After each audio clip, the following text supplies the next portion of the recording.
14º dia da nossa campanha, vi o sofrimento do meu povo e desci para libertá-los. Hoje é dia de compreendermos porque o Senhor escolhe restaurar o casamento como primeiro milagre. Nosso texto de hoje nós vamos a vários textos, mas o primeiro está aqui em Josué, capítulo 1, verso 9, que diz assim: não foi isso que te ordenei? Seja forte e corajoso, não tenha medo, nem fique assustado, porque o Senhor, seu Deus, está com você por onde queres que você andar. E aí eu quero meditar com vocês aqui, né, nesta palavrinha, na primeira palavra aqui, ó. Ele diz: seja forte e corajoso. Não tenha medo, nem fique assustado. Então vamos pegar o não tenha medo e não fique assustado, porque o Senhor, seu Deus, está com você por onde queres que andares. Recentemente, eu comecei a me intrigar com alguns atendimentos, onde algumas clientes minhas, em especial eu atendo homem, atendo mulher, mas eu atendo mais mulheres. Então, algumas clientes minhas, mulheres, começou a emperrar no processo. E eu comecei a questionar o que estava acontecendo. Daí eu fui orar, buscar o Senhor e tentar compreender o que é que estava acontecendo, porque elas estavam emperrando. E aí eu quero trazer aqui para a gente entrar no primeiro milagre, qual é o primeiro milagre que o Senhor faz quando a nossa identidade está pronta? Quando a gente consegue estar pronto, qual é o primeiro milagre que o Senhor investe? Esse primeiro milagre é nos relacionamentos. Então hoje eu quero, e tem tudo a ver, tá? O que eu vou conversar aqui com relacionamento. Então, quando eu percebi que algumas clientes minhas estavam emperrando em determinada autora, iam muito bem no processo, e se chegavam em determinado lugar, elas emperravam. E aí, não estava muito claro para mim, porque os sintomas as quais elas tinha a ver com relacionamento com o pai, problemas referentes a relacionamentos com o pai. E eu comecei a trabalhar esses problemas, esses relacionamentos com o pai, e não estava muito claro para mim, não conseguia fazer sentido, porque por mais que eu estava trabalhando, e o padrão é que quando a gente trabalha aquelas questões com o pai, aqueles sintomas desaparecem. Sintomas como procrastinação crônica, sintomas como não conseguir terminar projetos, sintomas como não conseguir avançar em determinadas áreas, sintomas como relacionamentos conflituosos e difíceis, e aí não estava fazendo sentido. E eu fui buscar, eu fui estudar e fui orar e tentar entender. E cheguei à conclusão, tanto estudando quanto entendimento espiritual, de que essas mulheres, essas clientes que estavam com problemas, que estavam emperradas, elas estavam com problema no seu ânimos. E aqui nós vamos falar que não tenha medo, nem fique assustado. Geralmente, quando uma mulher, só dá uma introdução para vocês, o que é ânimo e o que é ânimos, ânima e ânimos. Nós estamos falando de processo intrapsíquico e você não consegue ir para fora, e nós estamos chegando nas travessias de ir para fora. Então hoje eu vou falar de relacionamento, fora. Vou falar de casamento, de relacionamento. Mas para que vocês compreendam, eu vou trazer uma introdução aqui para vocês do que é ânimo e do que é ânima. Ânima é o correspondente feminino no homem e ânimos é o correspondente masculino na mulher. E aí, o que acontecia com essas minhas clientes? Porque ânimos, ele tem a ver com o pai, como esse pai lidou com você, como que você introjetou essa figura masculina em você. E a ânima tem a ver com como o homem introjetou essa figura feminina em si, tem a ver geralmente com a mãe.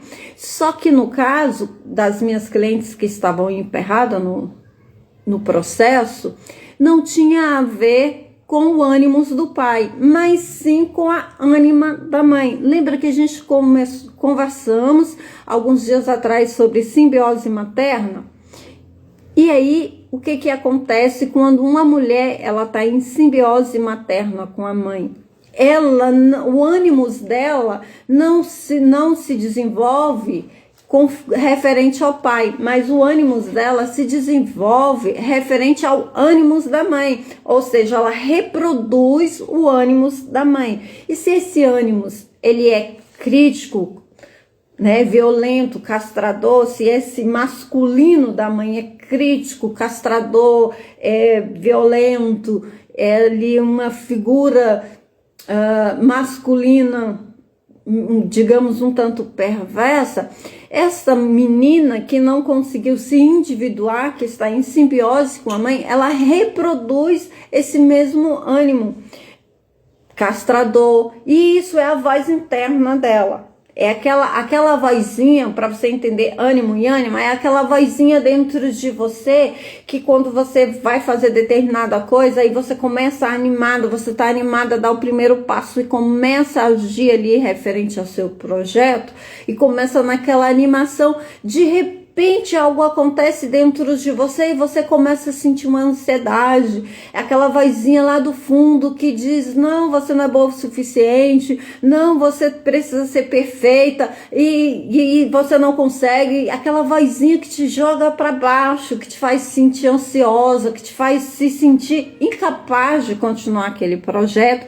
E aí o que acontece com essa pessoa? Ela desiste do projeto, ela começa a procrastinar, ela não avança e ela não flui na vida. Ela está sempre começando um projeto e parando, e começando outro e parando, e sempre esse ciclo alimentando. Geralmente isso tem a ver com o pai, mas aí, estudando e orando, eu cheguei à conclusão de que algumas mulheres em simbiose com a mãe, elas não conseguem isso, mas não tem a ver com o pai, mas sim com essa simbiose com a mãe. Então ela fica neste lugar presa, reproduzindo esse ânimo castrador da mãe. Então é essa voz crítica dentro de você, essa voz que te diz, não, para, você não dá conta, não, você não, isso não é para você. Essa voz é autoritária, essa voz crítica, severa dentro de você, que você tem com você mesmo. Fale aí para mim se tá fazendo sentido, se vocês estão compreendendo, se faz sentido para vocês. Fale aí para mim. Certo? Então, aí vamos compreender aqui. Vamos lá para João. Pode escrever aí para mim. Vamos aqui para João. No capítulo 2 de João, diz assim.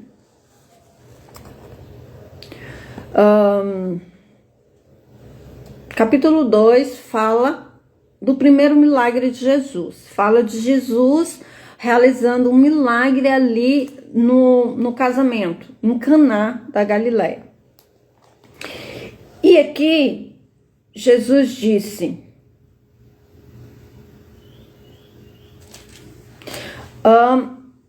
tem toda a história, eu não vou ler todo, só vou contextualizar. Mas Jesus chega e diz, o vinho acabou. E ele olha para ela e fala, por que a senhora está me falando isso? Não é chegada a minha hora. Mas ao mesmo tempo, ela olha e fala, faça tudo o que ele mandar. E ele vai e pede para aqueles serventes,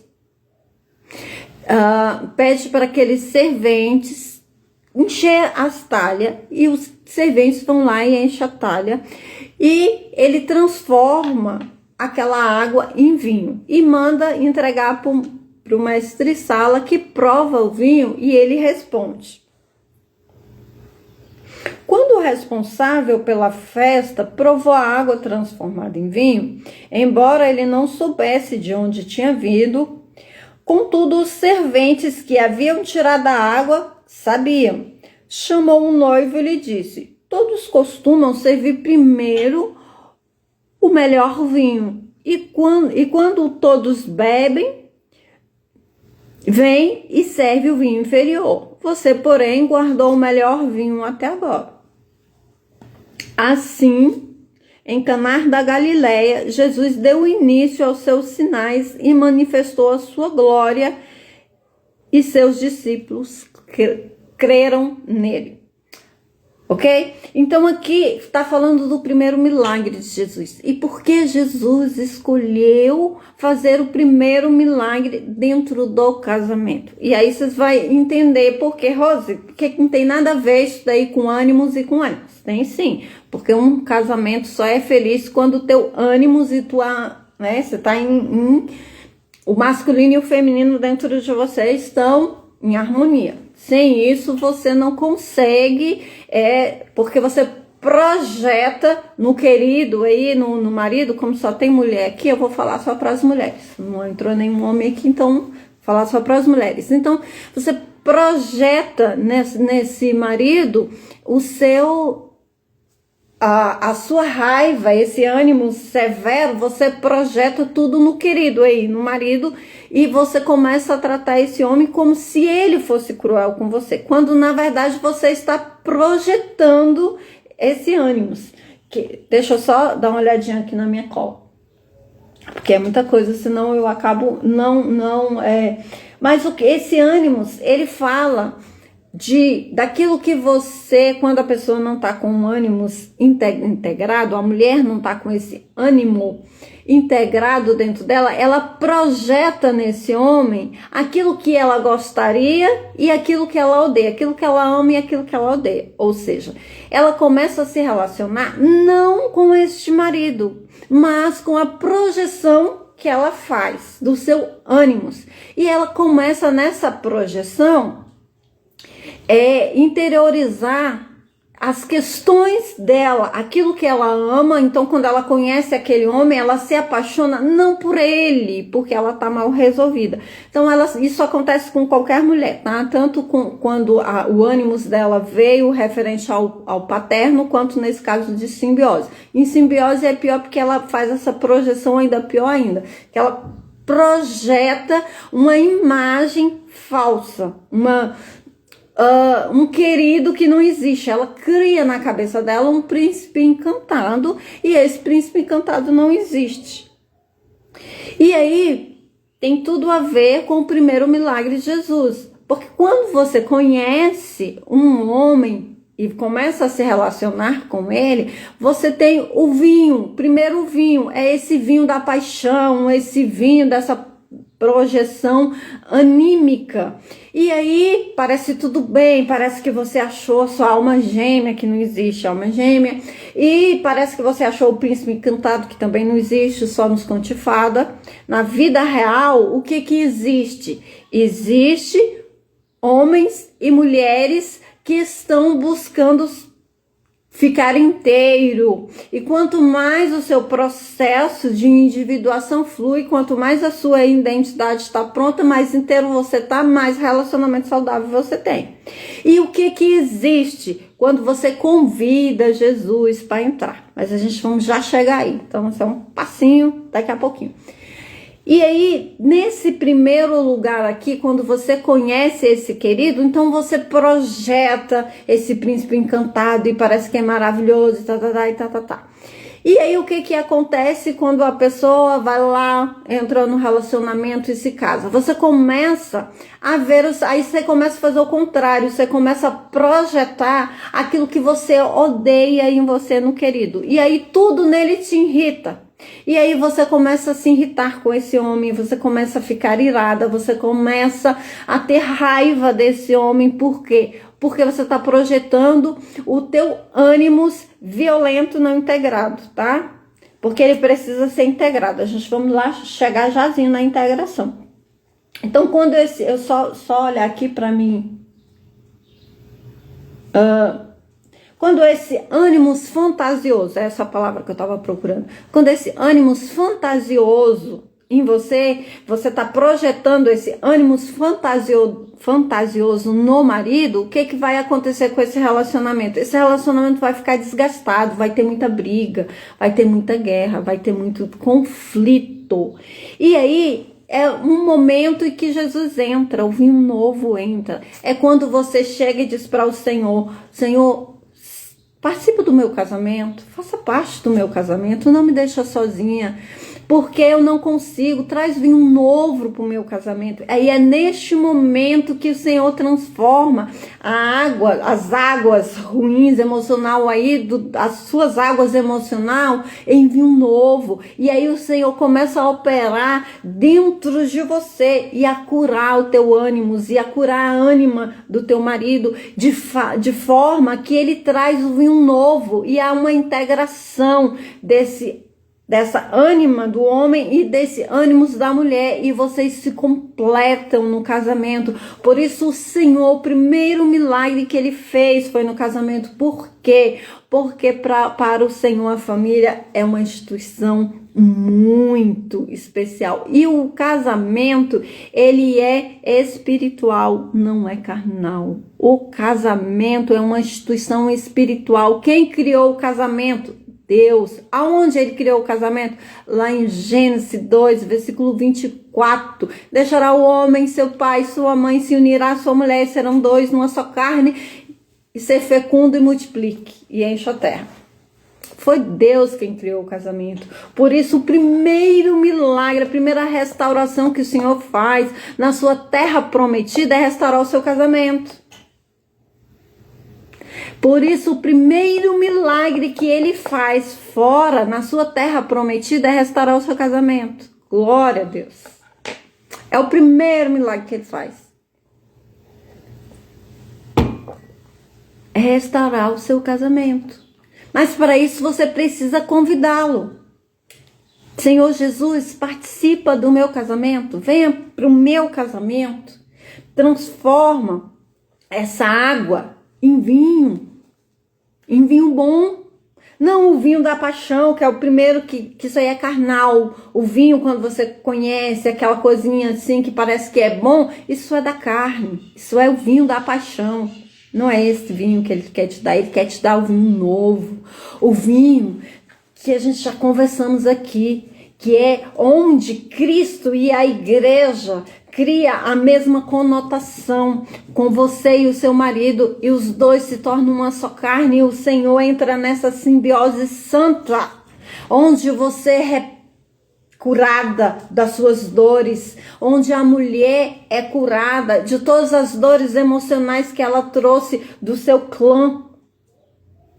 Quando você se submete a este marido, isso é curado, mas é nesse cordão de 3 dobras, é quando você convida o Senhor Jesus para o seu casamento, é onde ele pode entrar, é onde ele pode integrar o teu ânimos e a ânima do teu marido e tornar vocês dois numa só carne, um indivíduo separado do outro, restaurado inteiro, que se funde formando uma só carne. Olha que mistério maravilhoso.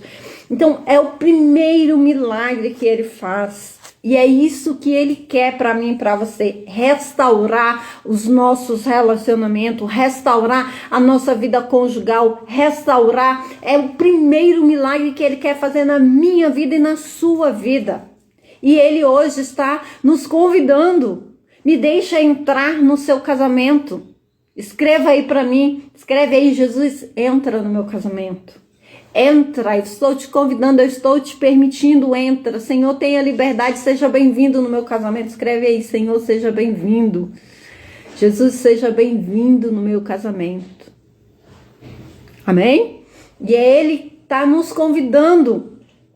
Me deixa entrar e trazer o vinho novo.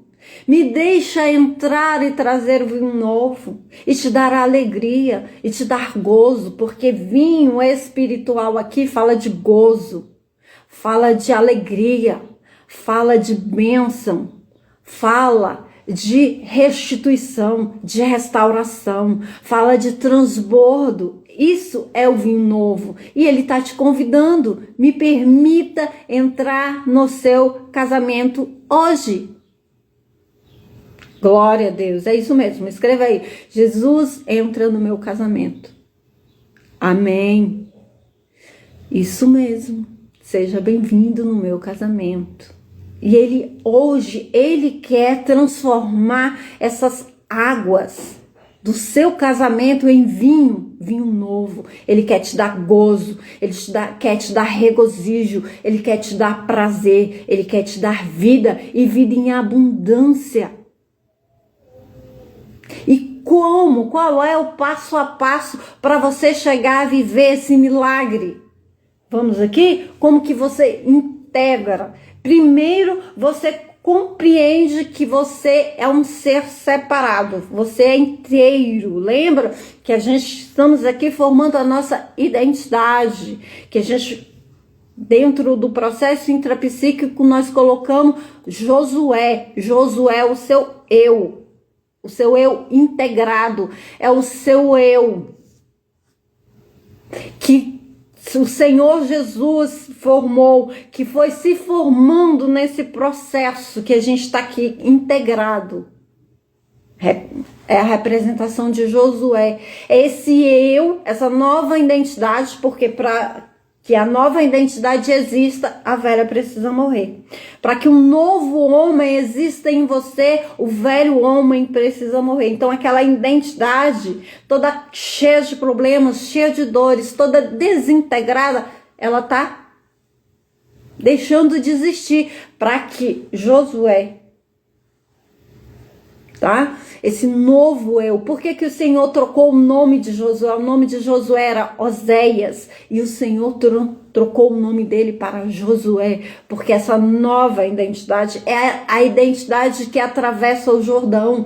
É a identidade que entra na terra prometida. É a identidade que é abençoada. Então o primeiro milagre que o Senhor quer fazer, que Ele quer restaurar na minha e na sua vida, é o seu casamento. É o primeiro milagre, porque foi este o primeiro milagre que o Senhor fez no seu ministério, porque a família para o Senhor é o que há de mais importante.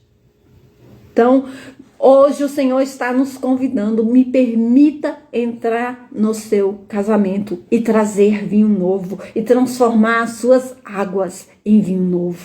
Este é o primeiro milagre nesta terra prometida. Me deixa entrar e trazer vinho novo. E aí a gente volta lá pro versículo. Sai do lugar aqui. A gente volta aqui para Josué. Não tenha medo, nem fique assustado, porque o Senhor, seu Deus, está com você por onde queres que andares. Seja forte e corajoso. Toda vez que o Senhor diz seja forte e corajoso, Ele está falando ou com o homem, com o marido, com o homem, seja forte e corajoso. O Senhor nunca vai dizer para uma mulher, seja forte e corajosa. Ou se isso é para uma mulher, Ele está dizendo ao teu espírito. Ao teu espírito, porque o teu espírito pode ser forte e corajoso. Uma mulher na sua plenitude, como mulher, nunca pode ser forte e corajosa, tá? Isso é mentira. Isso é mentira aí, ó, do feminismo. Não existe mulher forte e corajosa, não existe mulher super heroína, porque isso é não ter vinho. Porque uma mulher forte não tem orgasmo. Tá? Então, quando o Senhor diz ser forte e corajoso, está dizendo ou para um homem, que é o sacerdote da casa, porque ao homem é dado força, a mulher é dado sensibilidade, a mulher é dado doçura, beleza, feminilidade. Então, nunca você vai ver na Bíblia o Senhor falando para uma mulher ser forte e corajosa. Tá? A gente tem uma única referência fora do tempo, e aí você vai ler a observação que fala, que é lá em Juízes, quando fala de Débora, mas ali fala que era um período onde não existia reis, onde não existia, onde estava tudo fora da lei, porque estava todo mundo errado, ninguém estava seguindo a lei, estava todo mundo em dissonância, em total, tudo errado segundo a palavra, e aí Débora entra como juíza. É uma exceção, não é uma regra. E o Senhor também não disse para ela ser forte. Ela assumiu um lugar porque não tinha homem. Os homens, o rei ali, não. O rei não, no caso, o comandante ali não quis. E ela ainda disse, olha, se eu for contigo, você vai ter só essa vitória. Ou seja, ali foi uma exceção. E ela teve a vitória, e a vitória foi dada a uma mulher. Mas isso não é regra, isso é exceção, porque estava todo mundo fora da ordem. Então, mulher não foi feita para ser forte. Mulher foi feita para ser mulher. Para ser amada, cuidada, provida, protegida. Rose, você está dizendo que eu não posso trabalhar? Não, você pode trabalhar. Você não pode ser forte. Porque quem é forte é o homem. Então, quando o Senhor fala, seja forte e corajoso, ele está falando a sua parte espiritual, ao espírito de uma mulher. Porque teu espírito, ele é forte. Mas na composição no inteiro de uma mulher, ela não é forte. Ela acolhe. Se ela for forte, ela não é mãe. Se ela for forte, ela não é esposa. Se ela for forte, ela não tem orgasmo. Se ela for forte, ela não vive vinho novo. Se ela for forte, esse casamento é doente, é sobrecarregado. Ela vai adoecer, ela vai ficar com dores, ela vai ficar toda crecada. O ânimo, se ela, uma mulher forte simboliza uma mulher com o ânimo não integrado, porque você precisa integrar. Você precisa fazer parte. Esse ânimo, ele precisa te dar força e não te castrar. Uma mulher forte tem um ânimo castrador, um ânimo rígido. Ela vive com dor no pescoço, ela vive com dor nas costas. Ela tem endometriose. Uma mulher forte, ela tem mioma. Uma mulher forte tem câncer de mama, tem câncer no útero, tem problema no ovário, tem problema nos órgãos femininos. Tá? Então, como que você integra esse ânimos? Primeiro, se separando do ânimos, se for o caso aqui de estar em simbiose da mãe, se separando do ânimos da mãe. Se não, é olhando para o seu pai, reconhecendo, dando honra a ele. Integrando, olhando para esse ânimos e falando, ei, eu sei que você quer me proteger. Ânimos é atributo da alma, tá? Faz parte da alma. Ânimos e ânima faz parte da alma. Então, como não tem homem aqui, eu não vou falar da ânima. Eu vou falar só do ânimos, porque tem a ver com a mulher. Se tivesse homem aqui, eu iria falar da ânima. Ok? Então, uma mulher com o ânimos. Quem chegou por último, depois volta e assiste do começo que entende. Com esse ânimo não integrado, violento, vai se sabotar. Então, como integrar isso? Primeiro, olhando para você e começando a te tratar como sua amiga. Quando vinha aquela vozinha autoritária, você não dá conta, você não pode, você não consegue, você não é perfeita, você não é boa o suficiente, blá, blá, blá. Você olha e fala, ei, eu sei que você quer me proteger, mas nesse tom não. Fale comigo devagarzinho. E aí você vai se educando, você vai integrando, você vai falando, tá, eu sei que você faz parte de mim, mas você não precisa ser tirano. Você pode ser amigo, você pode me validar, você pode me impulsionar, tá? Então, para as mulheres que não teve pai presente e teve uma mãe castradora, e esse presente aqui é suficiente, tá? Porque às vezes o pai tá presente fisicamente, mas ele não tá